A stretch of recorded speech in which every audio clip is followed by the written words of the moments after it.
Thank you. Paraphrasing Richard Nixon, I am not a guru. In the brain, there is gullibility. How gullible are you? Do you think a neurosurgeon could go into your brain, remove your gullibility, and leave everything else intact? If so, you're pretty gullible and perhaps ought to consider such an operation. I began with that for a couple of reasons. First, jokes are funny, and that one is particularly funny. It's a loose paraphrase from Douglas Hofstadter's wonderful 1979 Pulitzer Prize-winning book, Gödel Escher Bach, and I recommend it highly to all of you. It's one of the best science books of the 20th century. But I also raise it because it helps me convey what I think is one of the more important ideas that I want to try to convey this morning.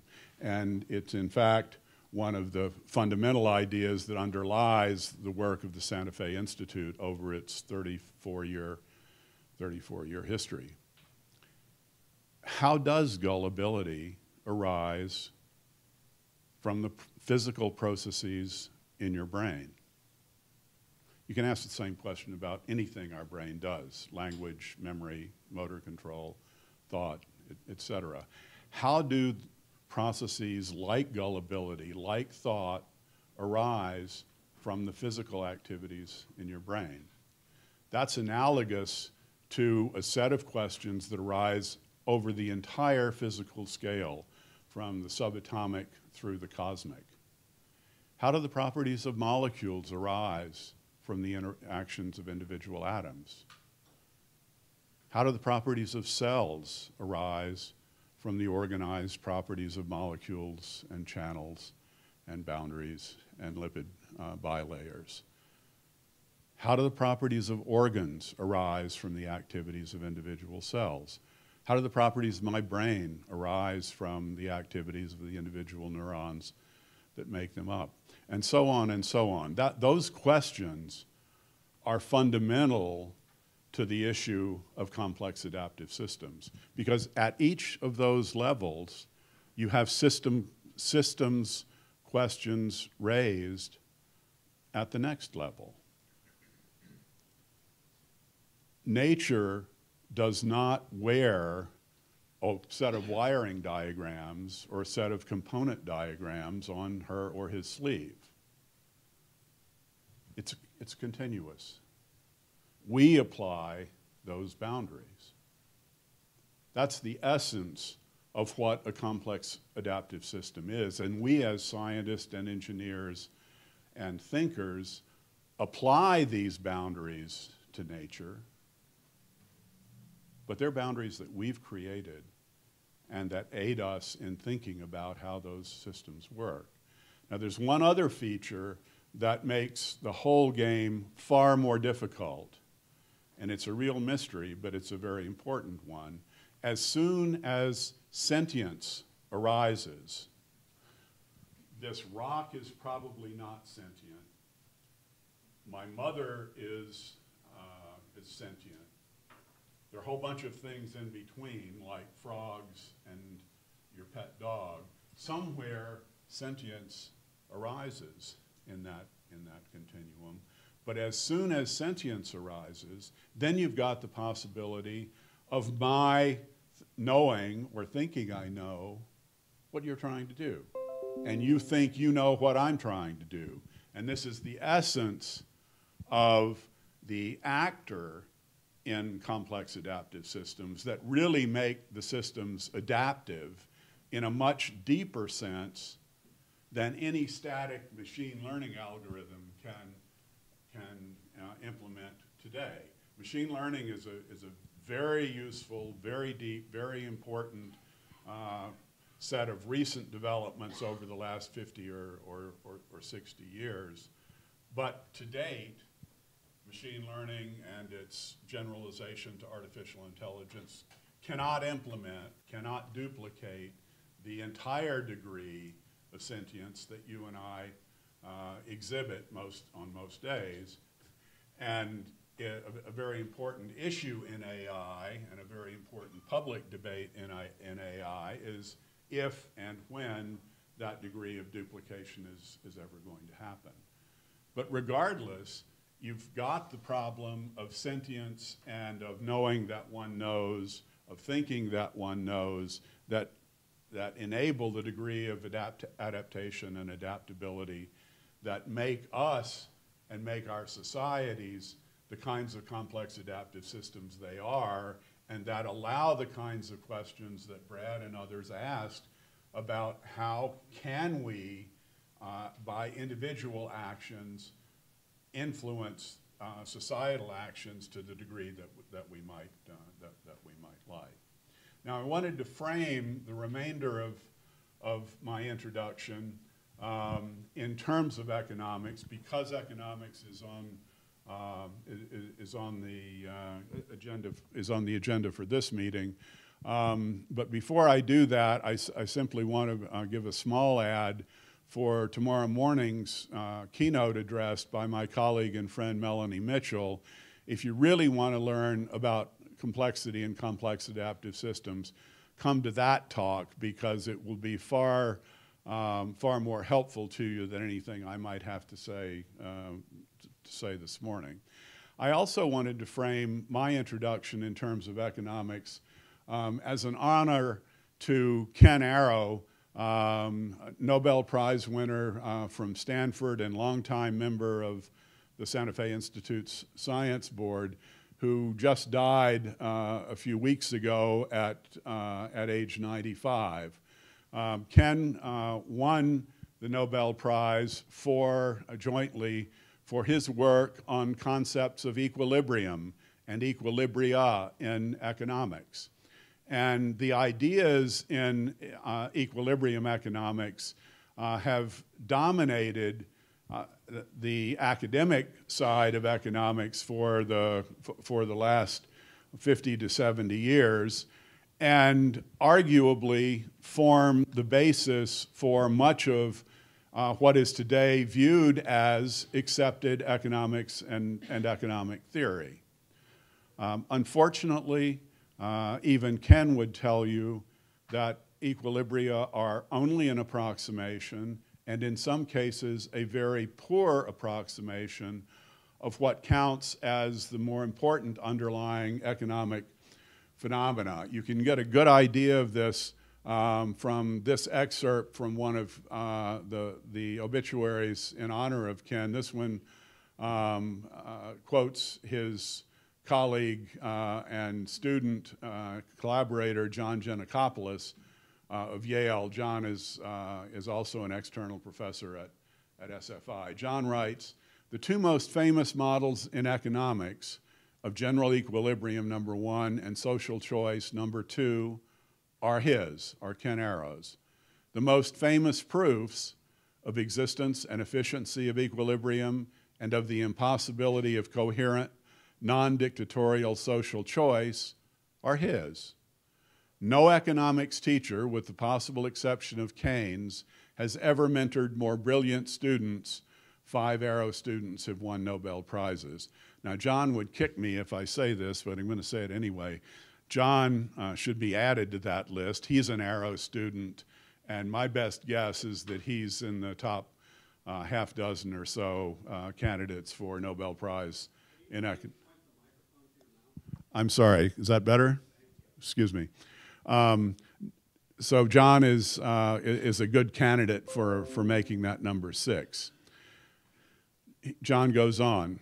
He, Ken, created the modern definition of equilibrium, yet he embraced the non-equilibrium approach to economics of the Santa Fe Institute. He gave the most illuminating and general proof of the Pareto efficiency of equilibrium with complete markets, yet he sometimes regarded the proof as important because it made clear why equilibrium would not be efficient without complete markets. As he said, one should always work both sides of the street.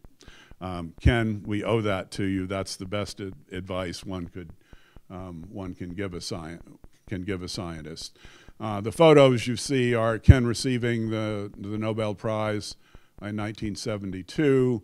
A wonderful article from the journal Science depicting Ken Arrow on the right and Nobel Prize winning physicist on the Phil Anderson on the left, and Strange Bedfellows was the title that Science gave to that meeting, and that's essentially what the Santa Fe Institute does: is bring together people with potentially violently different ideas about common phenomena to try to see what they can have to say to each other. And this, believe it or not, is Ken in 2014 at age 93 giving the opening keynote address to our 30th anniversary symposium at the Santa Fe Institute on complexity economics. At that symposium, there were a number of other important contributors to economics, one being Eric Beinhocker of the Institute for New Economic Thinking in Oxford, and I borrowed this slide from Eric's presentation, and this contrasts important differences between traditional economics, equilibrium economics on the left, and complexity economics on the right. Let me just run through them for you quickly. In terms of dynamics, traditional economics is closed, static, linear, and equilibrium. Complexity economics views dynamics as economics are open, dynamic, nonlinear systems that are far from equilibrium. In terms of agents, traditional economics has homogeneous agents, rational, completely rational agents, etc. Heterogeneous agents in the complexity economics view who are not completely rational. They mix deduction and induction, subject to errors and biases, and so on through networks, emergence, and evolution. And I want to emphasize evolution.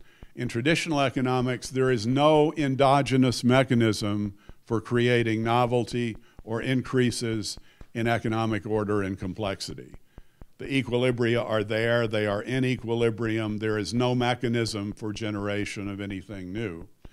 In complexity economic, there is an analog of an evolutionary process, and I say analog because it needn't be fully evolution by natural selection in the Darwinian sense, but there can be evolutionary processes that create novelty and growing order and complexity over time.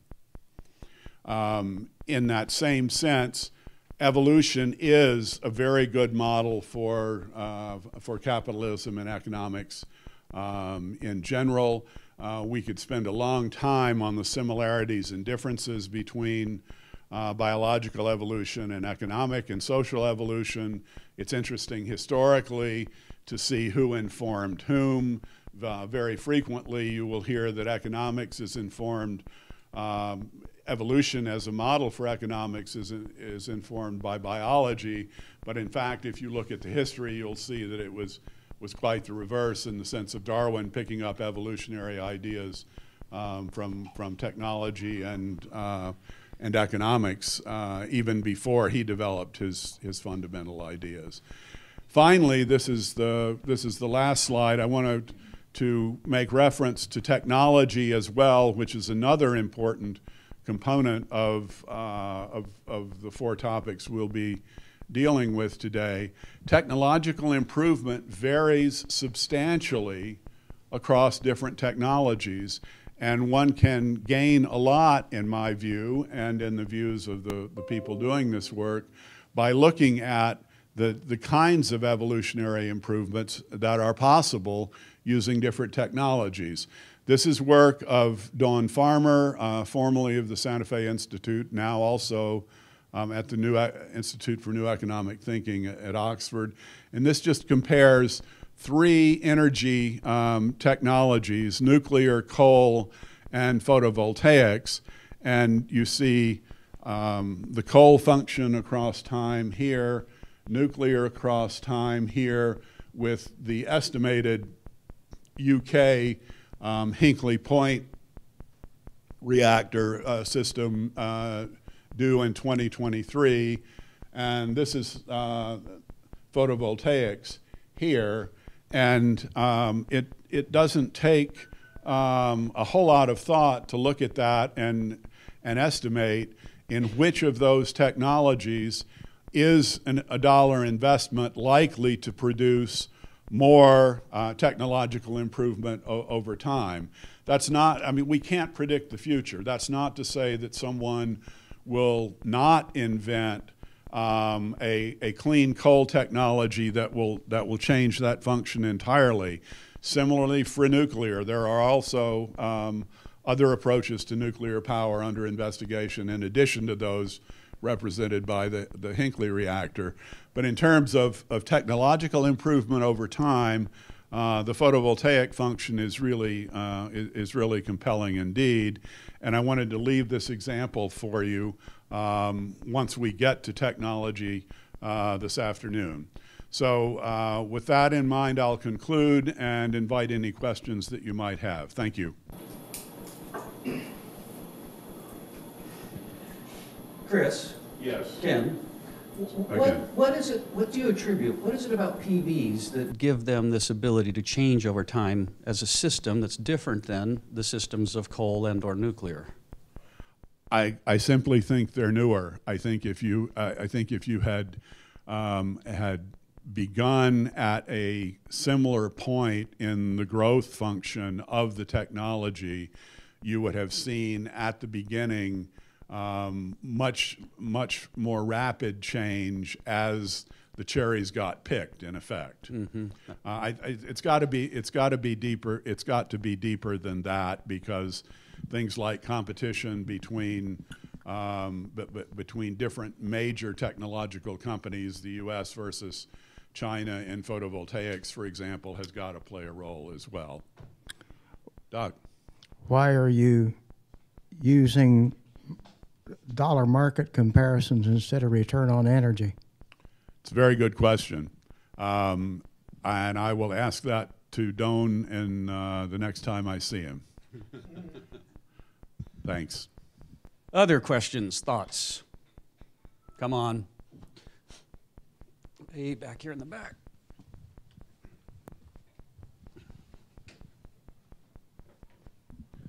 Thank you. I'm Hans-Peter Plag. I'm the director of the Mitigation and Adaptation Research Institute at Old Dominion University.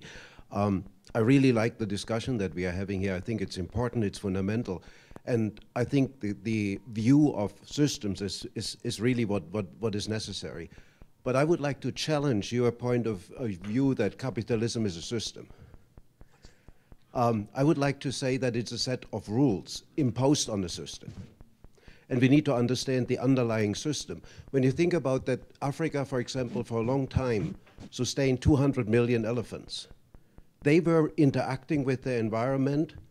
They were taking out of the environment what they needed, and they were putting back something into the environment. They were participating in the nutrient cycle and all of this. But they didn't have rules how the benefits of this was being distributed so that one elephant had more than another elephant. And the difference is that humanity came up with an idea of we have to get out of extreme poverty. In 1750, 1760 or whatever, when Adam Smith started to write about this, we had less than 1 billion people, and 95% of them were living in extreme poverty. So it made sense to say, let's come up with a system or rules that get us out of extreme poverty. And that was to say, let's create human wealth. Let's not worry about the rest of the world, just create human wealth. So we took ourselves out of the system that we are embedded in, the life support system of the planet, and started to create human wealth. And this was really, really good 250 years ago. But today I think we are making a mistake by continuing to say that economy is a system, and we don't really look at how it actually interacts with the Earth's life support system in which we are embedded. So I would really say, maybe we can talk about economy as a set of rules. In the way we play Monopoly and we have certain rules for that, we can change the rules. It's very easy to change the rules. We are not, and then we are imposing different rules on the system, and that can bring us to sustainability if we want that. Thanks for the question. I don't disagree with most of what you've said at all. You changed terms in midstream. You changed from capitalism to economy. I think what you meant was economy in general, because capitalism is the one we have most extensively. But I completely agree with you about the set of rules. But the rules become part of the system as well, or become system A plus rule set B equals system C in effect.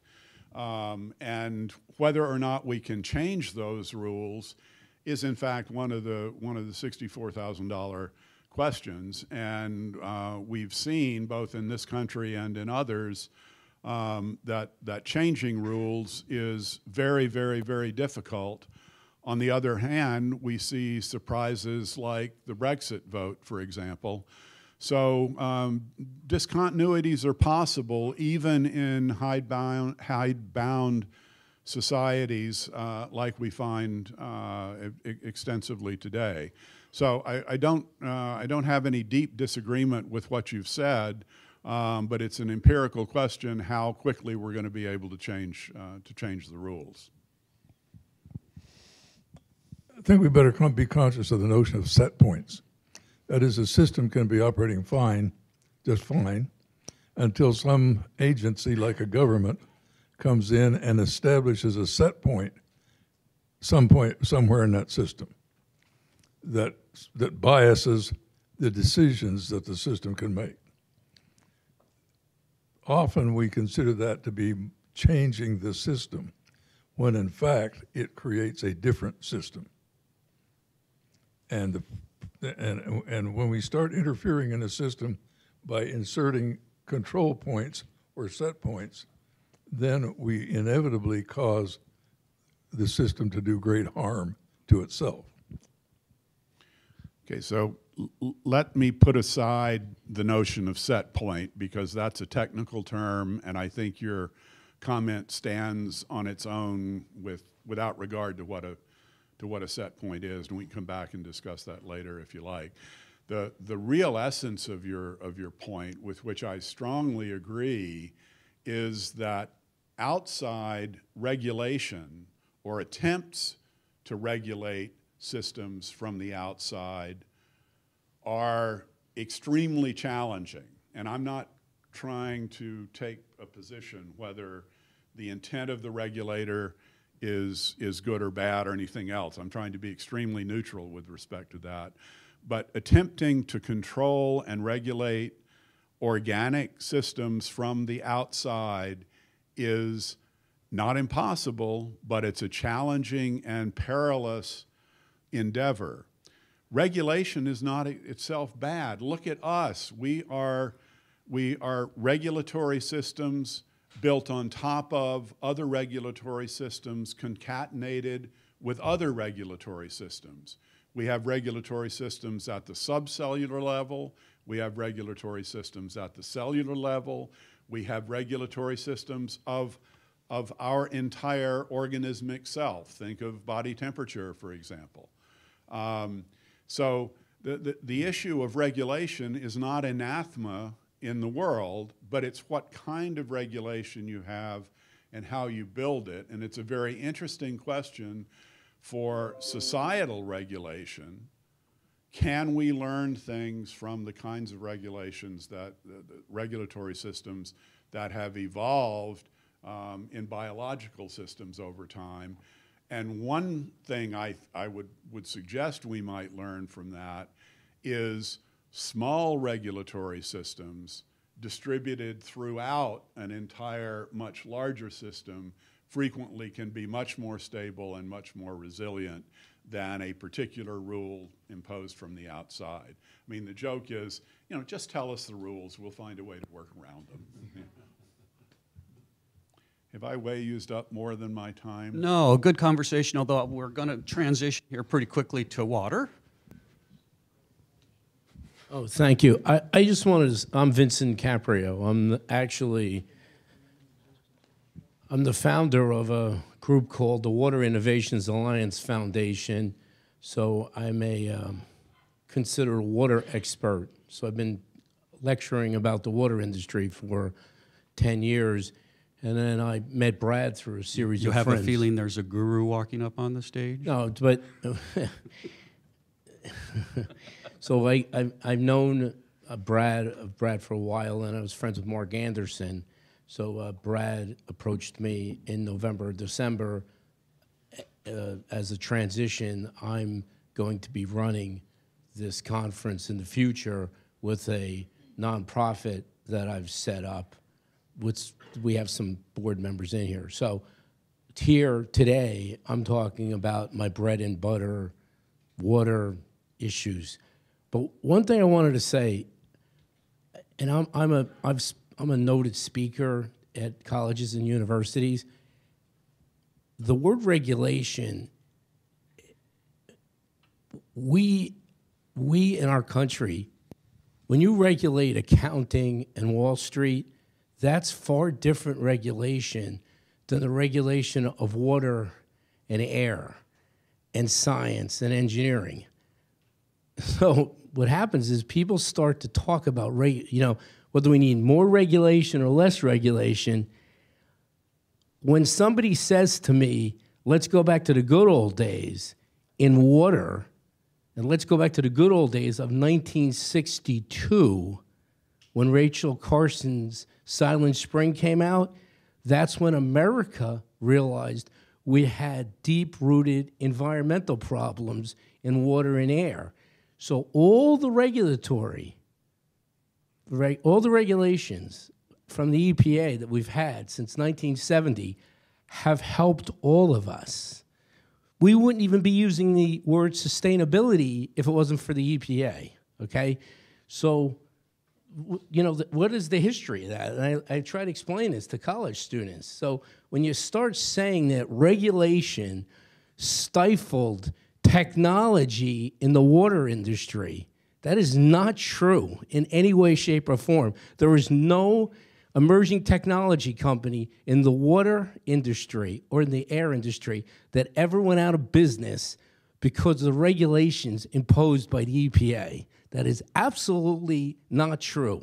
Now, by the way, I'm not some left-wing, Bernie Sanders supporter. I'm actually a registered Republican, okay? So let's not, so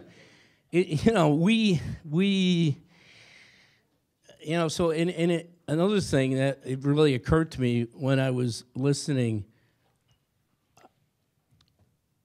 our biggest problem, I'm 60 and I hate to admit it, when I got out of Villanova, there was an appreciation for engineering and science. You're living in an environment now. Our budget in this country is $4.1 trillion. We're spending $140 billion for research and development, $70 billion to the schools, and $70 billion to the agencies. There are members of Congress and there's senators that believe we should eliminate the $70 billion in research and development that goes to like MIT for $600 million and Johns Hopkins for $600 million and Stanford. So we have elected leaders that are in fact anti-science and don't believe in science and engineering. So all of us in this room would say, how can that be? Well, it happened incrementally. It didn't happen with President Trump. It's been going on for 30 or 40 years. I have to go and testify in front of the Science and Technology Committee. Now I'm really getting off on another topic, but I've gone to testify, right? And they'll invite somebody from Goldman Sachs or a hedge fund to testify in front of the Science and Technology Committee, not somebody from the Santa Fe Institute. They have people that are Wall Street hustlers that testify in front of these committees, and they're only there to promote financial gain. They're not there to talk about science or engineering. Okay, so that's really what's gone on in the last 35 years. So let me move to what I was supposed to be talking about. Right. I just want to add one. Mark. Yeah. In the Yeah. I'm sorry. In the spirit of this whole discussion about complexity and Chris Wood's presentation, I don't think you're off the mark. This is a consequence of a complex system that this has been evolving over time, that the circumstances have led us to this. So I don't think you are off track here. I think the economic issues are related to the water issues. And by the way, that's just the implication you made right now. Why are those Wall Street people involved? There are economic issues, there are political issues, there are cultural issues, and they're all interconnected. I just want to make a couple of observations to kind of take the discussion out of the political for a moment. Not that I'm shy about having the political discussion. Deke knows that. But I heard two words in the discussion after Chris's talk: organic systems and outside. Yeah. And those are boundaries that someone is choosing to define. So when is the regulator or the regulation outside the system? That's someone is making a judgment call there. Is the regulator and the regulation part of the system? And what does it mean for a system to be organic? And is it inorganic or non-organic for the regulation or regulator to be part of the system? Nathaniel? Wow. Scott's comment. Where did Scott go? Okay, Scott's comments. Introduce yourself. Nathaniel Miller. I worked for a small firm you might have heard of, NASA Langley Research Center, and I've been working to understand the decision-making processes that drive funding to define NASA missions. The routing from Scott's question and followed up by Jack's technical comment about set points and the reflow of decisions leads me to a set of four points. One is that leaving from the point, show me the rules, I'll work around it. The next is that regulation causes a systemic response. And then the next point is we put this is an assertion, that we put high priority on a certain set of frontal cortexes to navigate that system.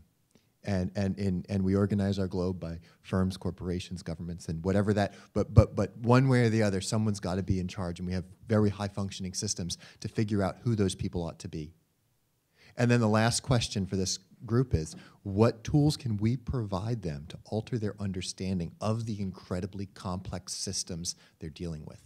And it routes right back to what Vince drove to. These become incredibly complex, politically driven, and everybody gets in angst. But the real issue is, can we understand the complexity, or can they? Lou, So- and then we're moving on to the next topic. Okay. Louis Hecht, I've been in this business of water for 40 years. University of Michigan School of Natural Resources, University of Maryland Economics. This goes back to 1937. Says it's on. This goes back to 1937, when Congress decided that benefits and costs had to be regulated, had to be deferred, had to be decided. And that's where you get this wonderful issue of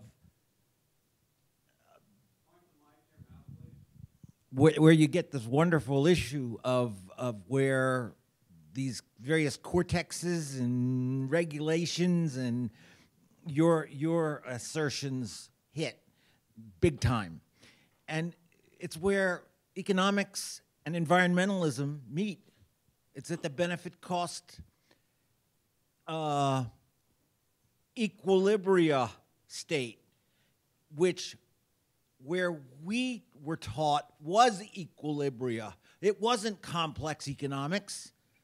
It was equilibria. And how was a benefit, how are you to play game theory with equilibria in environmental decision making? It didn't work.